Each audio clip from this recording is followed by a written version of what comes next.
They've got the entire area surrounded, very tough area to get through, so don't even bother if you're heading out on the road tonight.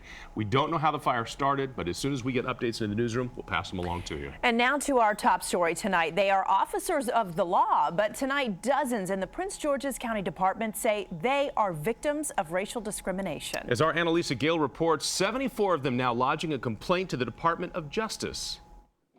The complaint filed by both the Hispanic National Law Enforcement Association and the United Black Police Officers Association claims a number of issues, including racial discrimination at the Prince George's Police Department.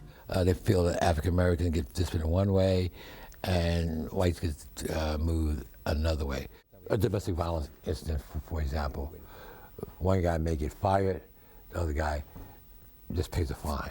Roughly 74 officers have signed on to the complaint, according to Bob Ross. Ross is the president of Prince George's County's NAACP branch. He has been working closely with the officers who are listed on the complaint sent to the DOJ last year. I believe that it's beyond discrimination, and it's a culture that exists, and they need to correct the culture. There have been written attempts to try and get down to the bottom of what the exact complaints were.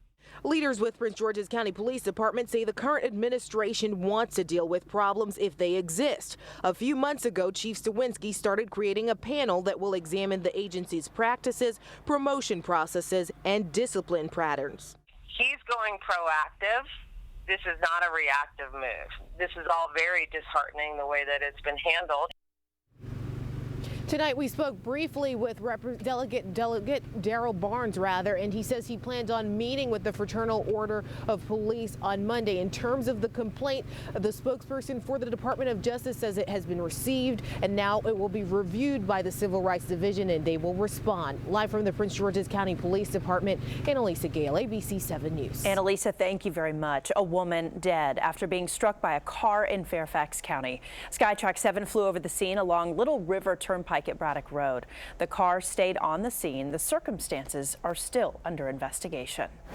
And new at 11 o'clock, an elderly man who was gunned down in his own backyard in Lorton. That was almost a year ago, and we still don't know who pulled the trigger in this case. Tonight, though, police are hoping one new detail might help jog the memory of somebody out there to catch a killer. Tim Barber is live with this new development for us tonight. Tim? A neighbor spotted a black pickup truck in the neighborhood on the night of the murder. And for the first time, detectives are sharing that possible clue with the public. It has been nearly a year, and family members are still looking for answers in the shooting that killed 83-year-old Johan Delete. Tonight, a new piece of information that could possibly help crack the case. Detectives say someone spotted a black pickup truck in the Mason Neck area just after 1 a.m. on the night a bullet was fired into Delete's house, killing him. They were told about it last year after the murder, but just released that information to the public. Last year, this neighbor told us Delete, who is a retired World Bank economist, was a good man who also helped them raise $200,000 for a trail. It's a mystery how this could have happened. It's unfathomable. Somebody knows something. Fairfax County investigators told us they're not certain if the pickup truck is tied to the crime, but nearly a year has passed, so they want to see if that detail jogs anyone's memory so they can rule it in or out.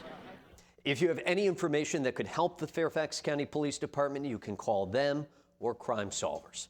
Reporting live in the Satellite Center, Tim Barber, ABC 7 News. Such a mystery, Tim. Thank you. Meanwhile, developing now, a parent credited with stopping a possible school shooting attack in California. 2 students were arrested in the Los Angeles area. That's after a parent overheard them discussing a plan to shoot up their school. It is the second foiled plot in a week. All right, we're keeping up with President Trump's actions for his first 100 days, and tonight more tough talk when it comes to international policy. The president now says nothing is off the table when it comes to Iran. That country was put on notice for a ballistic missile test just this week. New sanctions could be announced as early as tomorrow. And President Trump is also tackling church and state today while attending the National Prayer Breakfast. There he promised to destroy a tax rule that bars churches and religious groups from endorsing political candidates. And UC Berkeley still recovering after riots on campus last night. We showed it to you last night live. Students were angry about the planned appearance by an alt-right speaker. Well, President Trump tweeting about the situation today, even threatening to remove federal funding to UC Berkeley.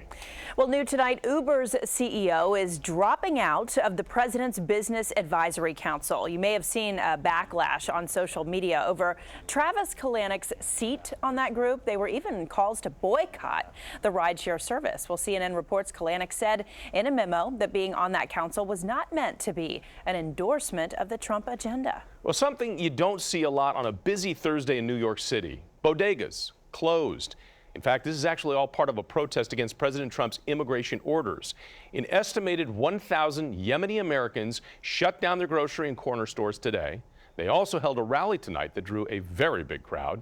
Yemen is on the list of 7 countries whose citizens are not allowed to the U.S. for 90 days.